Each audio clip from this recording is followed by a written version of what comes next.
me to be my mom's age, or a little younger, when I belatedly got my first library card and met her. My aunt, a most imperious person, had told me that Miss Frost used to be very good-looking, but it was impossible for me to imagine that Miss Frost could ever have been better looking than she was when I met her. Notwithstanding that, even as a kid, all I did was imagine things. My aunt claimed that the available men in the town used to fall all over themselves when they met Miss Frost. When one of them got up the nerve to introduce himself, to actually tell Miss Frost his name, the then beautiful librarian would look at him coldly and icily say, "My name is Miss Frost. Never been married, never want to be." With that attitude, Miss Frost was still unmarried when I met her. Inconceivably to me, the available men in the town of First Sister had long stopped introducing themselves to her. The crucial Dickens novel, the one that made me want to be a writer, or so I'm always saying, was Great Expectations. I'm sure I was 15, both when I first read it and when I first reread it. I know this was before I began to attend the academy, because I got the book from the First Sister Town Library, twice. I won't forget the day I showed up at the library to take that book out a second time. I'd never wanted to reread an entire novel before. Miss Frost gave me a penetrating look. At the time, I doubt I was as tall as her shoulders. Miss Frost was once what they call statuesque, my aunt had told me, as if even Miss Frost's height and shape existed only in the past. She was forever statuesque to me. Miss Frost was a woman with an erect posture and broad shoulders, though it was chiefly her small but pretty breasts that got my attention. In seeming contrast to her mannish size and obvious physical strength, Miss Frost's breasts had a newly developed appearance, the improbable but budding look of a young girl's. I couldn't understand how it was possible for an older woman to have achieved this look, but surely her breasts had seized the imagination of every teenage boy who'd encountered her, or so I believed when I met her. When was it? In 1955.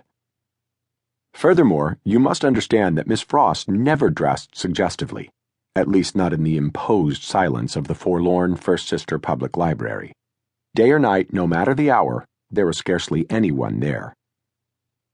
I had overheard my imperious aunt say to my mother, "Miss Frost is past an age where training bras suffice."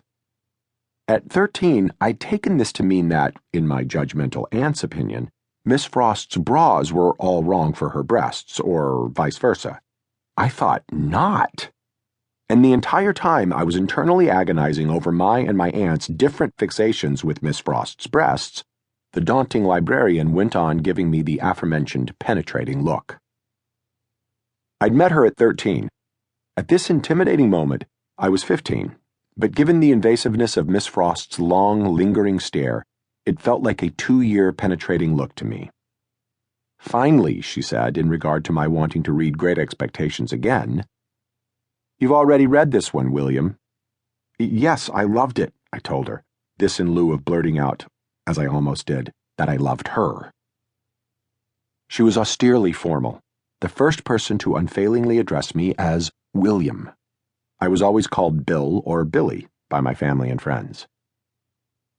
I wanted to see Miss Frost wearing only her bra, which, in my interfering aunt's view, offered insufficient restraint. Yet in lieu of blurting out such an indiscretion as that, I said, "I want to reread Great Expectations." Not a word about my premonition that Miss Frost had made an impression on me that would be no less devastating than the one that Estella makes on poor Pip. "So soon?" Miss Frost asked. "You read Great Expectations only a month ago." "I can't wait to reread it," I said. "There are a lot of books by Charles Dickens," Miss Frost told me.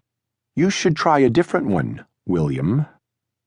"Oh, I will," I assured her, "but first I want to reread this one." Miss Frost's second reference to me as William had given me an instant erection, though at 15 I had a small penis and a laughably disappointing hard-on. Suffice it to say, Miss Frost was in no danger of noticing that I had an erection. My all-knowing aunt had told my mother I was underdeveloped for my age. Naturally, my aunt had meant underdeveloped in other or in all ways.